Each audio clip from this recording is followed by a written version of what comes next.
Have you ever wondered why even after eating healthier, more salads, fewer burgers, more smoothies, you still wake up feeling bloated, tired, or foggy? You think you're doing everything right, but somehow your body isn't responding. What if I told you that the very vegetables sitting in your fridge, the ones you believe are keeping you healthy, might be quietly damaging the organs that keep you alive?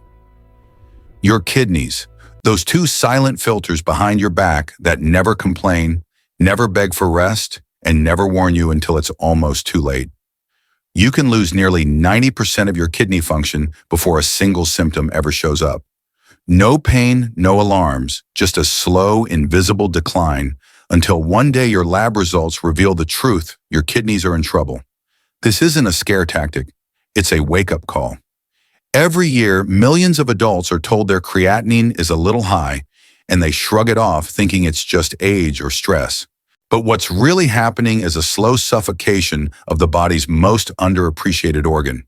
And the cruelest part, most people are doing it to themselves through foods they believe are healing them. I'm Dr. Johnny, and in this episode, we're pulling back the curtain on the so-called healthy vegetables that can quietly sabotage your kidneys and revealing the ones that can restore and protect them instead. By the end, you'll know exactly what belongs on your plate and what should never touch it again. Because knowledge isn't just power, it's protection. And if you stay with me for the next few minutes, you might just discover that saving your kidneys doesn't require more effort, only the right awareness. So before you take another bite of that healthy meal, listen carefully, because what I'm about to share could be the difference between lifelong health and silent damage you never saw coming. When most people think of danger, they picture fast food soda or too much salt. But the real threat might be sitting quietly in your kitchen pantry wearing a halo of health. Tomatoes, bright, tangy, and loved in every culture from Italy to Texas. The fruit that built pasta night. Yet the danger doesn't come from the tomato itself, it begins the moment we process it. You see, a fresh tomato is gentle on your kidneys. Slice it into a salad, no problem at all. But when that same tomato is boiled down, strained, and packed into paste or sauce, its nutrients don't just concentrate, the minerals do too. 1 cup of tomato sauce can hold nearly 1,000 milligrams of potassium. That's almost half of your entire daily limit if your kidneys are slowing down. Add a few spoonfuls of ketchup or a bowl of soup, and you've already crossed the line without realizing it. Let me tell you about Robert, a 59-year-old retiree who thought he was eating clean. Every Sunday, he'd make his own healthy pasta sauce from scratch. No preservatives, no store-bought junk, just pure tomato paste and olive oil. He didn't drink, didn't smoke, and proudly called it his heart-friendly meal. But one day he started feeling weak, dizzy, and short of breath. His doctor checked his blood and found his potassium levels dangerously high. His heart rhythm was off, skipping beats like a broken drum. The diagnosis: hyperkalemia, a silent killer that can stop the heart without warning. Here's the science: potassium is vital for nerve and muscle function, but when your kidneys slow down, even small excesses build up quickly. Those invisible ions interfere with the heart's electrical system, causing fatigue, muscle weakness, and eventually cardiac arrhythmia. Doctors call it the quiet rhythm because you never see it coming until it's almost too late. So how do you fix it? You don't need to banish tomatoes forever. You simply respect their concentration. Limit sauces to 2 tablespoons per meal. Replace tomato paste with fresh diced tomatoes or roasted red peppers for flavor. Use herbs like basil and parsley to bring your dishes alive without drowning your kidneys in potassium. A few mindful swaps can mean the difference between nourishment and overload. And remember this: most people who end up with kidney trouble didn't get there overnight. They got there one healthy choice at a time. The wrong sauce, the wrong portion, repeated day after day until the kidneys finally whisper enough. But only knowing this isn't enough, because there's another food that hides behind comfort and tradition, one that's even more deceptive because it looks so harmless and fills every dinner plate across America: potatoes. And what you're about to hear might change the way you look at them forever. If tomato sauce is the silent overload, then potatoes are the warm, smiling enemy that most people invite to their table every single day. From mashed to baked, roasted to fried, their comfort on a plate: soft, golden, nostalgic. But what if that comfort is quietly putting pressure on your kidneys every time you take a bite? I've seen it more times than I can count. Patients walk into my clinic proud of their healthy home-cooked diet, only to discover that their favorite side dish has been raising their potassium levels for years. Take Linda, a 64-year-old grandmother who had cut out sugar soda and fried food. She thought she was doing everything right. On Thanksgiving, she filled her plate with creamy mashed potatoes, sweet potato casserole, and roasted red potatoes. It looked innocent, even wholesome. But by that night, she felt her heart flutter, her muscles weak. In the ER, her potassium measured over 6.0 millimoles per liter, dangerously high. Doctors called it acute hyperkalemia, and they told her something that shook her. The healthy food she loved had almost stopped her heart. Here's the science in plain English. A single medium-baked potato can hold around 1,000 milligrams of potassium. A cup of mashed sweet potato, about 1,200. When your kidneys work perfectly, they flush out the extra. But when filtration slows even slightly, the potassium builds up in your bloodstream like water behind a dam. At first, you just feel tired, maybe a little dizzy. Then suddenly the dam breaks and your heart rhythm slips out of control. It's not rare. Studies show that hyperkalemia contributes to thousands of preventable hospital visits each year, especially among adults over 60 with early kidney decline. The fix isn't giving up potatoes forever. It's learning to cook smarter. One powerful technique is leaching. Peel and slice the potatoes, then soak them in water for several hours, then boil them in fresh water instead of baking or frying. This simple step can remove up to 70% of their potassium.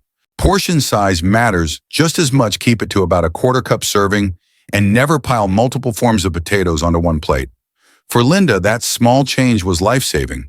Today, she still enjoys her favorite dishes, but in moderation, and her potassium levels have stayed steady ever since.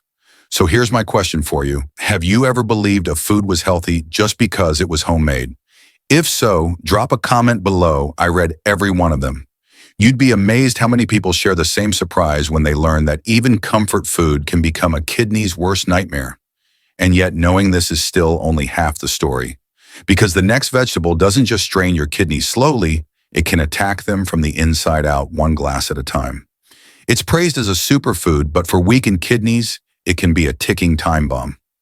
Stay with me because what I'm about to tell you about beets will shock you. The diagnosis: acute oxalate nephropathy triggered by excessive beet consumption. Here's what happened inside his body. Beets are loaded with two tricky substances, potassium and oxalates. A single glass of beet juice can contain 450 to 600 milligrams of potassium, already risky for anyone with stage 2 or stage 3 kidney decline. But the bigger threat is oxalate, a natural compound that binds to calcium. When too much oxalate enters the bloodstream, it forms razor-sharp crystals that scrape kidney tissue and block the delicate filtration channels. Studies published in the American Journal of Kidney Diseases have documented similar cases, healthy adults developing sudden kidney injury after just a few weeks of daily beet smoothies. The irony is painful. The same nitrates that open your blood vessels can, in the wrong context, choke your kidneys. For a healthy athlete with perfect filtration, that boost might help performance. But for anyone with elevated creatinine, diabetes, or high blood pressure, those daily beet drinks are like pouring sand into an already strained filter. So what can you do instead? Moderation and pairing are everything. If you truly enjoy beets, eat small portions, roasted, not juiced, and always combine them with calcium-rich foods like yogurt or cheese. Calcium binds some oxalates in the gut, preventing them from ever reaching your kidneys. Avoid beet powders and concentrated shots completely. They're not detoxing you, they're overloading you. Have you ever tried one of those super detox beet smoothies thinking it was the key to better health? Be honest, because most people have. Type yes in the comments if you've fallen for that trend. You're not alone. Even doctors see it happen every week, and the truth shocks almost everyone. But understanding beets is only half the battle, because the next vegetables I'm about to share don't harm your kidneys, they heal them. They're simple, affordable, and backed by science to help restore balance from the inside out. Stay with me. What comes next might be the part that finally gives your kidneys the relief they've been begging for. After hearing about the foods that can quietly destroy your kidneys, you might start to wonder if anything is truly safe to eat. I get it. Patients tell me all the time, "Doctor, everything I love seems to hurt me." And that's when I smile and tell them not everything. Because there are foods that don't fight your kidneys, they fight for them. And one of the most powerful is also one of the simplest: cauliflower. It's not flashy or trendy. You won't see influencers making cauliflower challenges on TikTok, but this humble white vegetable is a quiet hero in kidney care. Why? Because unlike potatoes or spinach, cauliflower is low in potassium, low in phosphorus, low in sodium, and incredibly gentle on your body's filtration system. Just 1 cup of cooked cauliflower has about 88 milligrams of potassium, barely a drop in the bucket compared to the 1,000 hiding in a baked potato. It's the difference between easing your kidneys and overwhelming them. Let me tell you about Margaret, one of my favorite patients. She's 67 and had been told her creatinine was climbing, that dialysis might be in her future. When we reviewed her diet, she realized that every night she'd been eating mashed potatoes believing they were safe because they were homemade. I asked her to make one simple change: swap those potatoes for creamy mashed cauliflower with a drizzle of olive oil and garlic. 6 weeks later, her swelling had gone down, her energy was back, and her blood work told a story we both wanted to hear. Her potassium stabilized and her creatinine dropped. Science supports what I see every day in the clinic. Cauliflower belongs to the cruciferous vegetable family along with cabbage and broccoli. It's packed with sulforaphane and glucosinolates, plant compounds proven to reduce inflammation and help the liver and kidneys neutralize toxins. One study from the Journal of Renal Nutrition found that diets rich in cruciferous vegetables improved filtration rates and lowered oxidative stress in patients with chronic kidney disease. In simple terms, it helps your kidneys breathe again. And the best part, it's versatile. You can roast it until golden, steam it soft, or mash it smooth. It absorbs flavor like a sponge, garlic, herbs, lemon, whatever you love. Food should never feel like punishment, and cauliflower proves that healing can still taste good. So if you've been afraid that every meal is an enemy, remember this: the right foods don't just avoid damage, they help your body fight back. Cauliflower is living proof that simplicity can be powerful medicine. But don't stop here, because the next vegetable doesn't just protect your kidneys, it shields your heart and blood vessels too. It's vibrant, delicious, and most people completely underestimate its healing potential. Stay with me. What I'm about to tell you about red bell peppers might change the way you build your plate forever. After discovering how gentle cauliflower can be for your kidneys, let's turn to something more vibrant, something that adds color, sweetness, and healing in every bite: the red bell pepper. It's one of those vegetables that hides in plain sight, often pushed aside as a garnish, yet it holds the kind of power your kidneys quietly thank you for. When I first tell patients that peppers can protect their kidneys, most look surprised. "Doctor, aren't they just for flavor?" they ask. Not even close. Red bell peppers are one of the most kidney-safe vegetables on the planet. They're low in potassium, about 250 milligrams per cup, compared to nearly 1,000 in tomatoes. And they're loaded with vitamin C, beta-carotene, lycopene, and flavonoids. These antioxidants act like tiny shields, neutralizing the oxidative stress that slowly wears down your kidney cells. Let me share George's story. He was 61 when he came to see me, tired, frustrated, and scared. His blood pressure was climbing, his kidney numbers were slipping, and he felt like every meal was a gamble. He'd replaced junk food with tomato sauce and soup, thinking he was eating clean. But his potassium kept rising. When we swapped out those sauces for dishes built around red bell peppers, stir fries, roasted peppers, even pepper soup, something remarkable happened. Within weeks, his potassium normalized. His blood pressure dropped by 10 points. And more importantly, he told me, "For the first time in months, I feel light after eating." That's not magic. That's chemistry. The carotenoids and flavonoids in red bell peppers don't just fight inflammation. They help keep your blood vessels flexible and strong. Remember, your heart and kidneys are partners. When one suffers, the other follows. Research from the Clinical Journal of the American Society of Nephrology shows that diets rich in colorful vegetables like red peppers are linked to lower blood pressure and slower kidney decline. It's proof that color on your plate often means protection in your bloodstream. Cooking peppers is easy. Roast them until their edges darken, slice them raw into salads, or stuff them with grains and herbs for a complete kidney-friendly meal. The flavor is naturally sweet, so you won't need heavy sauces or salt to enjoy them. It's a simple swap that can change the way your body feels after every meal. So next time you crave flavor, skip the ketchup or tomato paste and reach for a red pepper instead. It doesn't just make your food look alive, it helps keep you alive. But the journey doesn't end here. Because there's one ingredient left that might be sitting quietly in your kitchen right now, tiny, ordinary, and yet powerful enough to lower your blood pressure, calm inflammation, and protect your kidneys from the inside out. Stay with me because what I'm about to reveal about garlic might completely change the way you season your food and how long your kidneys stay strong. After the vibrant strength of red bell peppers, let's turn to something smaller, humbler, but infinitely more powerful. Garlic. It may not look like much, but this tiny clove has protected human health for thousands of years. Long before we had laboratories or blood tests, healers across the world trusted garlic to cleanse, to strengthen, to heal. And today, modern science has finally caught up to what ancient wisdom already knew. Garlic is one of the most effective natural protectors your kidneys could ever ask for. When people first hear that, they usually laugh. Garlic. The same thing I use to flavor pasta. Yes, exactly that. But here's the secret: garlic isn't just a seasoning. It's medicine in disguise.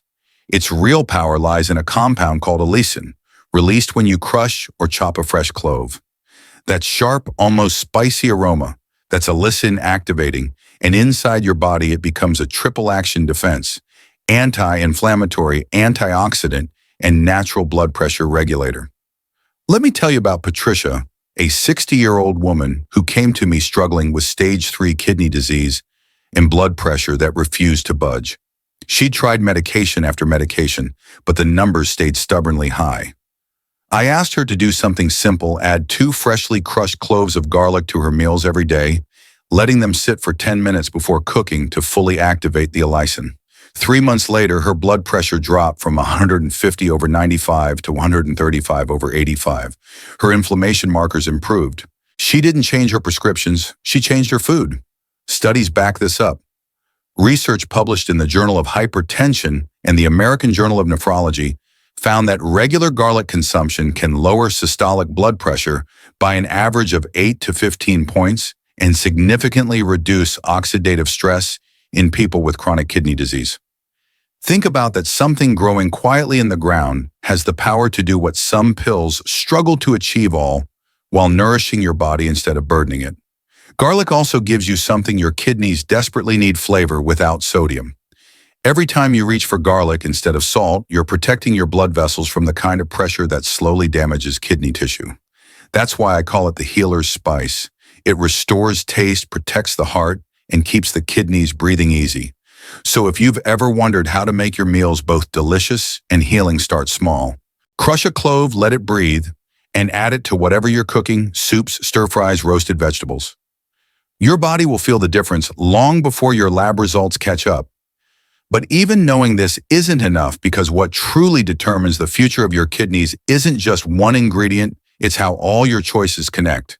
The final piece of this puzzle will reveal why awareness, consistency, and the right mindset can make the difference between lifelong strength and silent decline. Stay with me, because in a moment I'll share the closing message that every patient needs to hear before it's too late. You've just learned what most people never hear: that not every vegetable heals, and not every healthy habit is safe for your kidneys. But I want you to remember this: your health isn't about perfection, it's about progress. Every small change you make, every time you swap the wrong food for the right one, every glass of water you drink with awareness, those moments add up. They're small victories that protect you from the inside out. If you've watched this far, it means you truly care about your body, and that already puts you ahead of most people. So don't stop here. Save this video right now so you can come back whenever you need a reminder or a little guidance. And if you haven't yet, make sure to subscribe to this channel and turn on the notification bell. Every week I share new evidence-based tips, real patient stories, and medical insights to help you care for your kidneys and the rest of your body with confidence and clarity. Because the truth is, your kidneys don't need a miracle. They need consistency, compassion, and knowledge. You don't have to face this journey alone. I'm here to help guide you one step, one meal, one habit at a time. So tonight, when you sit down to eat, pause for just a second and ask yourself, is this helping my kidneys or hurting them? The answer to that single question, repeated day after day, could be what keeps you healthy, strong, and free from dialysis for the rest of your life. Your kidneys may be silent, but they're always listening. Treat them kindly and they'll keep you strong for years to come. I'm Dr. Johnny. Thank you for watching. Thank you for caring. And I'll see you in the next video where we'll uncover the simple morning habits that can either heal your kidneys or silently harm them.